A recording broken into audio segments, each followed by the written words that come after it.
मुंबई उपनगरातल्या टॉप 9 घडामोडींचा आढावा घेऊयात। ठाण्यातील अनेक भागांमध्ये आज आणि उद्या 24 तास पाणी कपात। एमआयडीसीकडून जलवाहिनी दुरुस्तीच्या कामासाठी शटडाऊन। साकेत परिसरात महापालिकेकडून टँकरमार्फत पाणी पुरवठा सुरू। पाणी भरण्यासाठी लांबच लांब रांगा।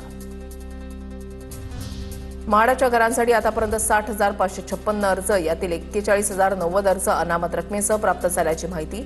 म्हाडाच्या 2,640 घरांच्या ऑनलाईन नोंदणीसाठी 14 मेपर्यंत मुदतवाढ। मुंबईतील फेरीवाल्यांना क्यूआर कोडचं ओळखपत्र दिलं जाणार। बांगलादेशींना हद्दपार करण्यासाठी उपाययोजना। ही प्रक्रिया 5 आठवड्यामध्ये पूर्ण करण्याचे उच्च न्यायालयाचे पालिकेला आदेश। तांत्रिक बिघाडामुळे बंद असलेली मुंबई मोनोरेल 7 मेच्या ऐवजी आता मे अखेरपर्यंत सुरू होण्याची चिन्ह। ताफ्यामध्ये नवीन मोनोरेल दाखल झाल्या असून अंतिम सुरक्षा चाचणी बाकी, त्यामुळे मोनोरेलसाठी प्रवाशांना आणखी काही आठवडे वाट पाहावी लागणार।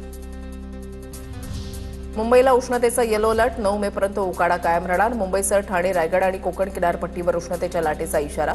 दुपारनंतर गडगडाटासह पावसाची शक्यताही वर्तवण्यात आली आहे। 1ली ते 12वीच्या शिक्षकांना व्यावसायिक प्रशिक्षण दिलं जाणार। शालेय शिक्षण विभागाचा निर्णय। सर्व शिक्षक, मुख्याध्यापक, पर्यवेक्षकांना दरवर्षी 50 तासांचं व्यावसायिक विकास प्रशिक्षण पूर्ण करणं अनिवार्य। पुणे जिल्ह्यातल्या टॉप 9 घडामोडींचा आता आढावा घेऊया।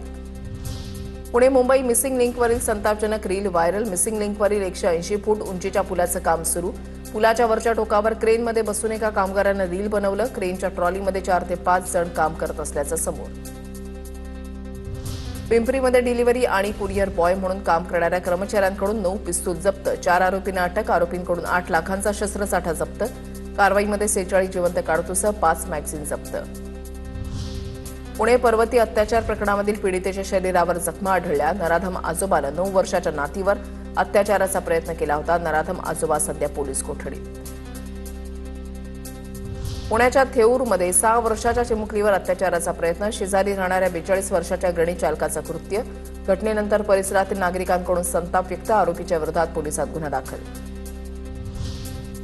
राज्यात गेल्या 3 वर्षांमध्ये 6,152 कैद्यांना पॅरोल आणि फॉरलोवर सोडलं। त्यापैकी 40 कैदी फरार असल्याची माहिती। नसरापूर घटनेनंतर मुख्यमंत्र्यांचे लैंगिक अत्याचाराच्या गुन्हेगारांना पॅरोल न देण्याचे निर्देश। लवकरच कायद्यामध्ये सुधारणा केली जाणार।